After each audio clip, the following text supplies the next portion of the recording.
La parole est à Madame Jeannine Dubié pour le groupe RRDP.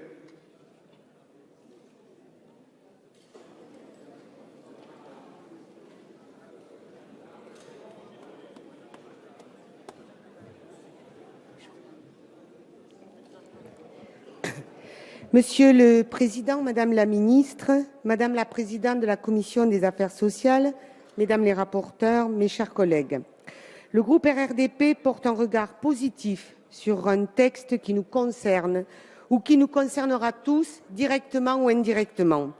Cela fait des années que des personnes âgées, leurs familles et l'ensemble des professionnels du secteur réclament une meilleure prise en compte des effets du vieillissement par les pouvoirs publics.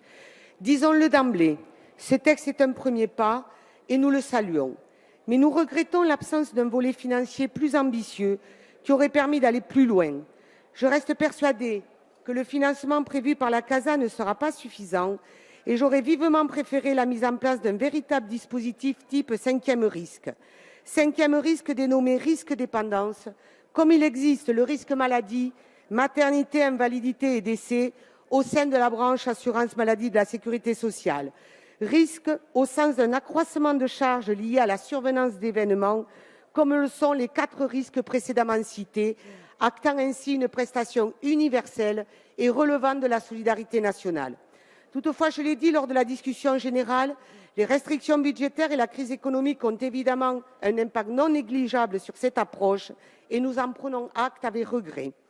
Malgré cela, le groupe des radicaux de gauche et apparentés apprécie l'esprit de ce projet de loi car il introduit une nouvelle approche dans la perception du vieillissement en introduisant l'idée que c'est à la société dans son ensemble de s'adapter pour garantir au fur et à mesure de l'avancée en âge des conditions de vie, de logement et de déplacement qui permettent à une personne âgée confrontée à l'incapacité à faire seule certains actes de la vie quotidienne de rester autonome le plus longtemps possible. Prendre en compte l'adaptation de l'environnement dans lequel évolue une personne âgée lui donne la possibilité de vivre le plus longtemps possible de façon autonome. Le titre de ce projet de loi pose parfaitement le sujet, adaptation de la société au vieillissement. En ça, ce texte est une véritable révolution des mentalités et nous en réjouissons. Par ailleurs, et j'ai eu l'occasion d'aborder le thème lors de la discussion générale et lors des débats en séance, le groupe RRDP constate avec inquiétude l'absence d'allusion au deuxième volet qui devait concerner l'accompagnement et la prise en charge des personnes âgées dans les EHPAD. Mais nous avons bien noté que fin septembre, le groupe de travail chargé de travailler sur la réforme de la tarification des EHPAD sera bien mis en place. C'est indispensable tant le reste à charge pour la personne accueillie et sa famille devient rapidement insupportable et la possibilité d'admission au bénéfice de l'aide sociale pour les frais d'hébergement ne peut rester la seule réponse. Ceci étant dit, je voudrais revenir aux dispositions essentielles inscrites dans ce texte.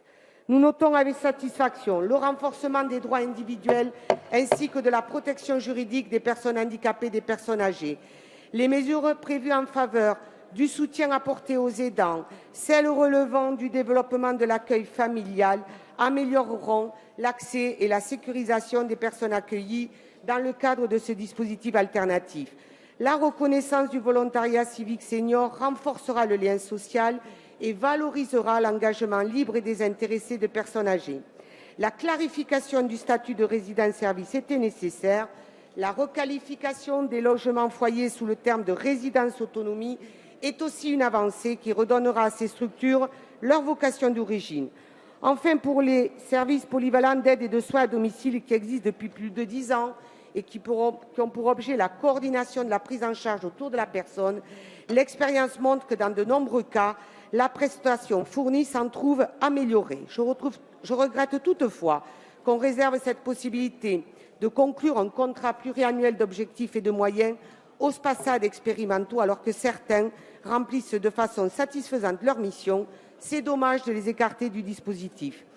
L'élargissement du périmètre des schémas départementaux relatifs aux personnes âgées handicapées, aux besoins et aux dispositifs d'accompagnement et de répit des aidants, en cohérence avec les schémas régionaux d'organisation médico-sociale, est utile et pertinent. La reconnaissance des MDA, maisons départementales de l'autonomie, en leur donnant un cadre juridique est aussi une avancée appréciable. Elle donnera aux conseils généraux la possibilité d'une approche intégrée en matière d'autonomie. en permettant l'organisation et la mise en commun des missions d'accueil, d'information, de conseil, voire d'instruction des demandes, d'évaluation des besoins et d'élaboration des plans d'aide. Pour terminer, je rappellerai l'implication des radicaux de gauche et apparentés sur ce texte et leur rôle dans l'adoption d'un certain nombre d'amendements. D'autres amendements proposés n'ont pas eu les faveurs de Madame le rapporteur et du Gouvernement, mais nous y reviendrons en seconde lecture. Enfin, j'aimerais saluer l'esprit constructif de la discussion au sein de notre hémicycle, où majorité et opposition ont su dialoguer, s'écouter et trouver des compromis. J'aimerais également rappeler l'excellent travail et la grande implication de notre collègue Michèle Delaunay sur ce projet de loi dont elle est l'initiatrice. Je remercie aussi Martine Pinville, le rapporteur, et vous, Madame la Ministre, pour votre travail et les réponses apportées à nos interrogations. Certes, ce texte est perfectible, mais en tout état de cause, le groupe RRDP le votera et conserve l'espoir de pouvoir l'améliorer en seconde lecture. Je vous remercie. Merci. La parole est